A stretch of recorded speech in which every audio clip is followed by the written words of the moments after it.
что диапазон безграничный. И на всем этом диапазоне он себя чувствует очень комфортно, очень легко. То есть это редкость. Это, в общем-то, тоже относят к экстремальным техникам вокала. Но, да, очень часто вокалисты страдают на некоторых нотах, на некоторых звуках, да. Тут по нему видно, что...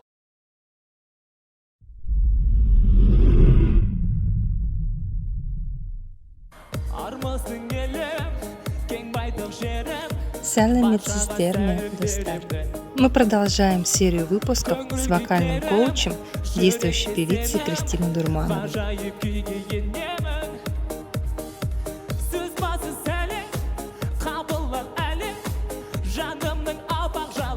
мы еще будем слушать? Сейчас мы послушаем песню, исполненную на китайском языке. Ее исполнял Димаш и китайский оперный певец Ли Юган на Новый год. 1 февраля 2020 года официальный аккаунт Weibo Variety Show опубликовал рейтинг популярности песен, транслируемых по телевидению во время китайского Нового года. Дуэт Димаша и Ли Югана, выступивший с кроссовером New Drunken Beauty Last Diva Dance, вошел в четверку лучших, набрав 129 тысяч голосов.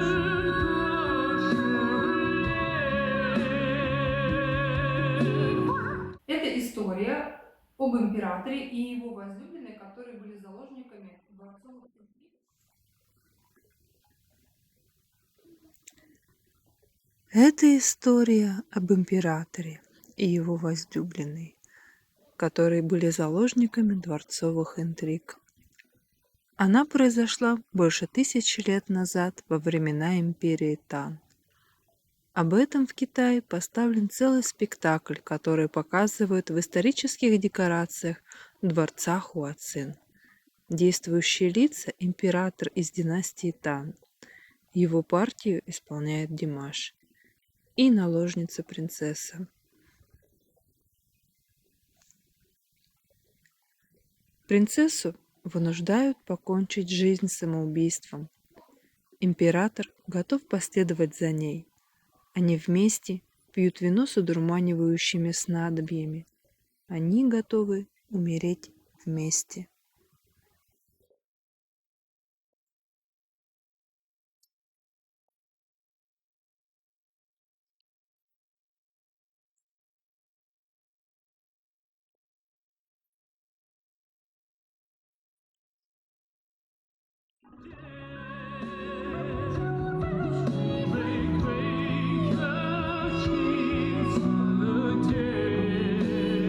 Бьет цветущие ветки, белый снег и мороз. Снова встречу тебя я в мире снов, в мире грез.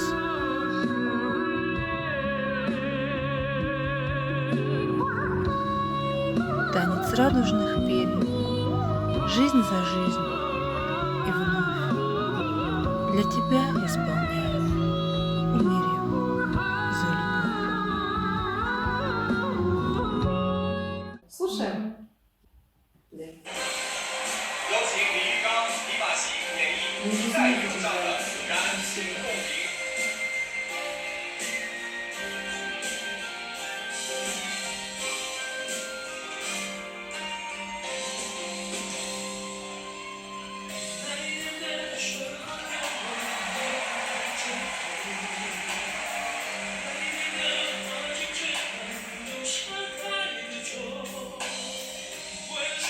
谁是谁会感情最对？只是你。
Четенько.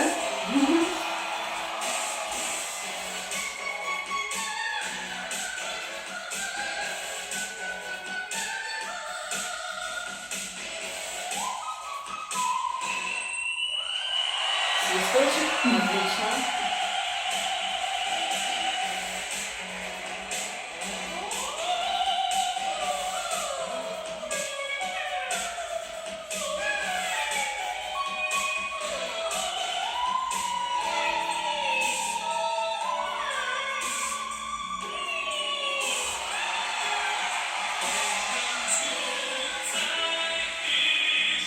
И снова вернулись в тему, Аня, да?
Как бы мне прокомментировать Китайскую сие? оперу. Да. Конечно, интересно вообще, в принципе, сочетание, да? Опера китайская. Мелодия китайской оперы, конечно, она более такая красивая и нежная. Да. Мне бы хотелось вообще эта песня, чтобы она, ну именно вот эта вокальная мелодия, она перекочевала в какую-то англоязычную песню. Мгм. Ее приятно слушать. Да. И приятно было бы слушать ее на любом языке. Ой, вообще было просто. И вот в конце они, по-моему, очень даже хорошо развернулись вдвоем, да? Выдают оба, выдают. И как бы так, знаешь, дополняют друг друга. Вот этот китайский исполнитель Ли Юган,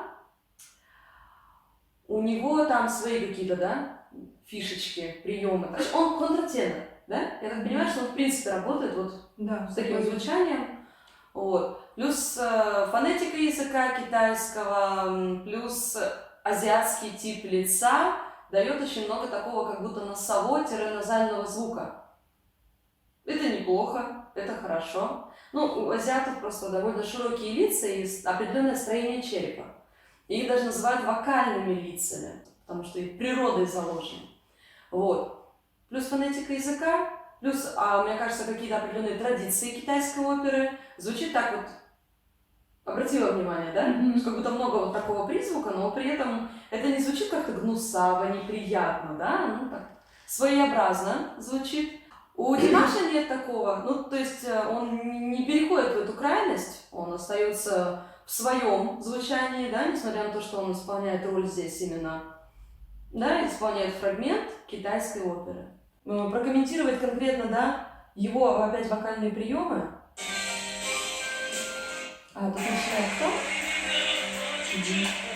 Лицо хотела посмотреть. Да.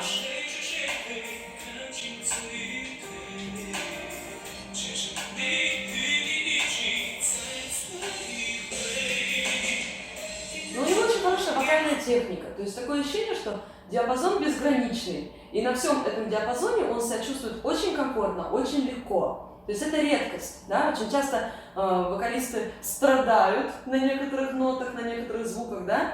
Тут по нему видно, что звук очень полетный, звук очень свободный. И это, конечно, это очень впечатляет.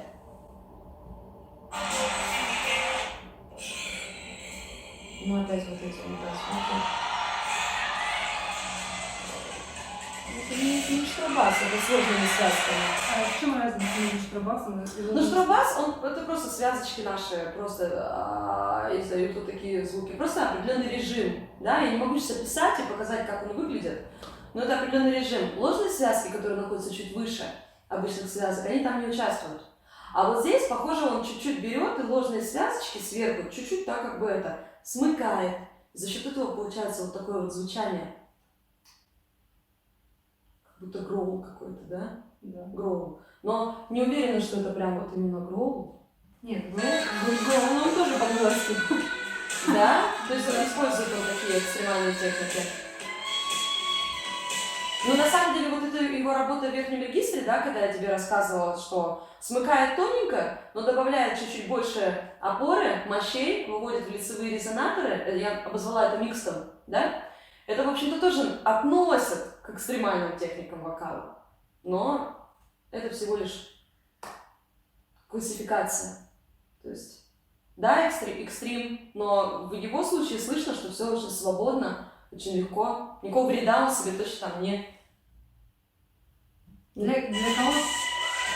для кого-то это экстрим, а для Димаша это Да.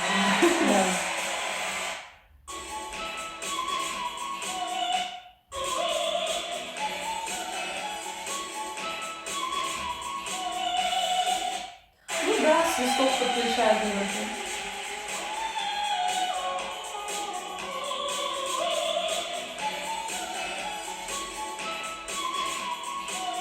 Это сложно с точки зрения интонирования. Ну, то есть, действительно, четко поет, четко в каждую ноту, ни одного промаха.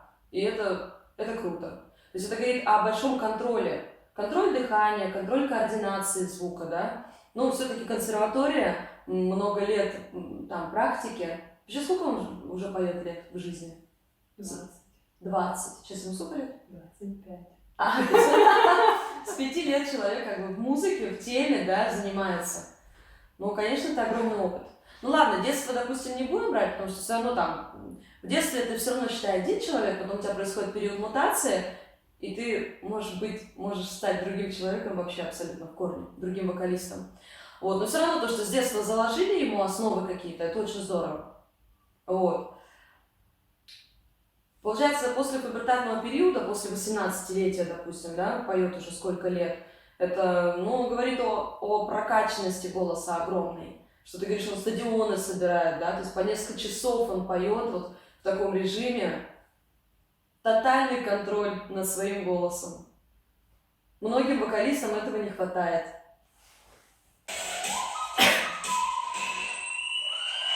Ну да, потому что звук я даже не смогу его определить вообще по высоте. Такое ощущение, что он где-то там вообще выходит за границы. Так и есть.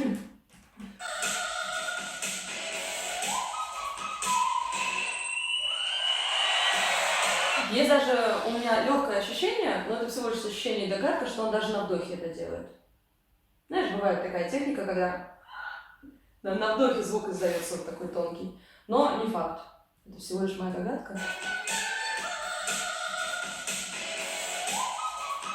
Тут просто слышно. А тут, может быть, и на вдохе сделал. Не уверена. Тяжело судить. Ну, по крайней мере, по видеозаписи.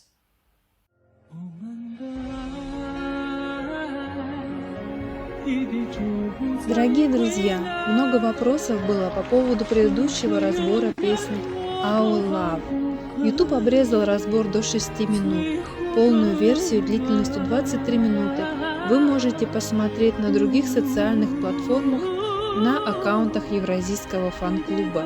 Ссылки будут указаны в описании к этому видео.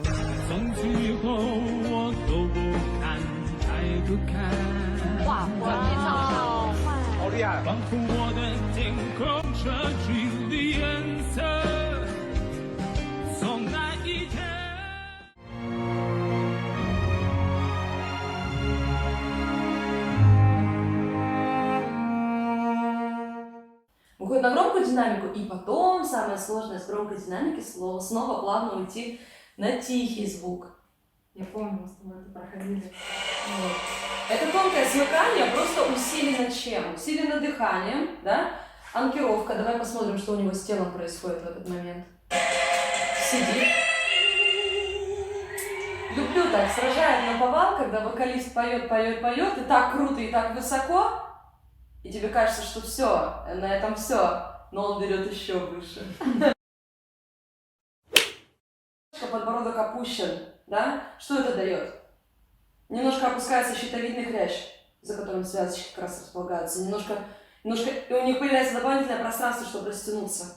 Короче, рост вокалиста, он на самом деле будет идти всю жизнь. Да? Потому что нет какого-то потолка, нет предела, до которого ты как бы дошел, и ты останавливаешься. Мы с Кристиной ждем ваших вопросов в комментариях под видео, что бы вы хотели послушать и разобрать в следующий раз. Если вы хотите общаться с единомышленниками о творчестве Димаша, присоединяйтесь по ссылкам в описании к группам Евразийского фан-клуба на наиболее удобных для вас социальных платформах – ВКонтакте, Facebook, Instagram, Twitter, Одноклассники, SoundCloud, Weibo.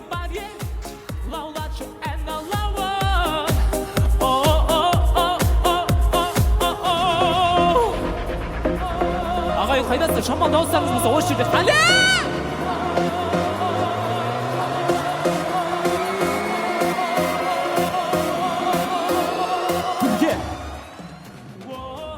Самые свежие новости, самая позитивная атмосфера, гигабайты фото, видео и аудио ждут вас. Ваш Евразийский фан-клуб.